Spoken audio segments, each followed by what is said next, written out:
How to turn on picture-in-picture on iPhone. Hello everyone, I am Bishaka and welcome to our channel. Now let's get right into the tutorial. In order to enable picture-in-picture on your iPhone, launch the Settings application and tap on General, and here you will see the option for picture-in-picture. Tap on that and then go ahead and toggle on the toggle button for Start PIP automatically in order to enable picture-in-picture on your iPhone. And with this, when you swipe up or go to your home or use other apps or videos, and FaceTime calls will automatically continue in picture-in-picture.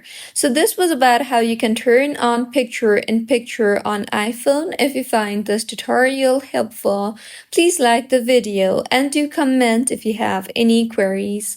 Also, do subscribe to our channel for more helpful tutorials like this. See you on the next one.